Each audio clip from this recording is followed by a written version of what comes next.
AccuWeather.com's Evan Myers here. We have some good news. We have some bad weather news. Actually, the bad weather news is not all that bad, and let's talk about that first.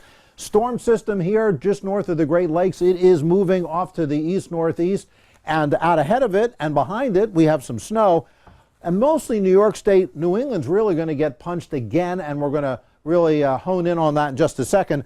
But you can see the cold front that extends from the storm system marks the leading edge of somewhat colder. It's not that much colder, but it is colder air. And out ahead of that system, out ahead of that cold front, there's been some snow squalls very briefly moving through, especially New York State and areas in Pennsylvania, especially north of Interstate 80. And there have been some whiteouts and some problems there, and that will continue across the state of Pennsylvania, New York, and into New England during the course of, Wednesday afternoon, Wednesday night. Let's look what happens on Thursday. So here's the storm system. Remember, it's up here today, and then it skedaddles off the coast of New England and over to the Canadian Maritime provinces by tomorrow. In its wake, still snow falling in Maine, and we'll really focus on that just momentarily. In its wake, we have this arrow coming right out. I always talk about the arrows. The arrow represents the airflow coming right out of central Canada, and it is going to be chilly in the northeast, but not exceptionally cold. Some snow showers, some snow flurries down right along the spine of the Appalachians, but not too bad. Okay, let's talk about the storm itself and the impacts. So this is what we're talking about as far as snowfall accumulations are concerned. The heaviest amount, 12 to 18 inches. You can see that in central Maine and part of ski country across New Hampshire. 6 to 12 inches generally elsewhere. And then just an inch or two across the rest of New England and back across New York State and Pennsylvania. That is mainly during Wednesday night and Thursday midday. And then things are going to start to improve across most areas away from Maine. But that's where the big problems are going to be, in this real dark blue area. You can see here across portions of Vermont and New Hampshire and then Maine and then up into Quebec province. That's where the big problems are going to be. And what are the problems going to be?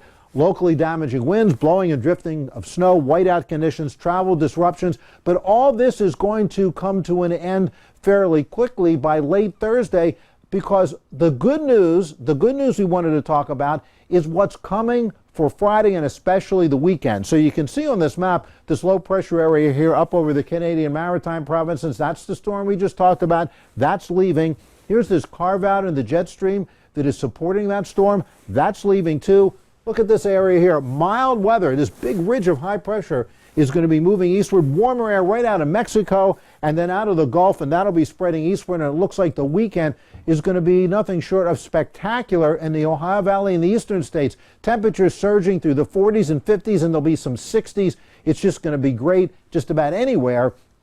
Where it won't be great is the West Coast, and that's why I want to leave you with, because that is where there's going to be a big story. Storm system moving up north and then dropping southward. Rain, flooding, snow, all kinds of things. So let's talk about that just a second. Here's first storm that's going to be moving in today and then heads up into Canada tomorrow. But still, look at all this rain and snow along the West Coast. And then in Southern California, another storm is going to be moving in. This will be coming in Thursday, Friday, and Saturday, and there's going to be heavy rain all the way from, almost San Francisco, really San Francisco, all the way down into SoCal, into Southern California. That's where they're really going to get hit hard down there, and that is really going to be big news. That's going to be national news with the flooding problems and so on. The drought in California is just about over. People say that there's a saying that droughts end in floods. Well, that's what's happening here. Over the last storm systems that we've had there in California during the course of this winter time and this rainy season has really put an end to the drought. The reservoirs are overflowing. There's flooding. The snowpack is almost twice what it normally is in the Sierra. That's all good news, but it's coming too soon and too fast. But certainly we're going to pay dividends with all that water in California over the course of the next couple of years. That is good news, although not when it hits. In the meantime, though, as we said, in the Northeast, a storm system today, and then much better weather coming for the weekend, and we'll follow it all right here on AccuWeather.com.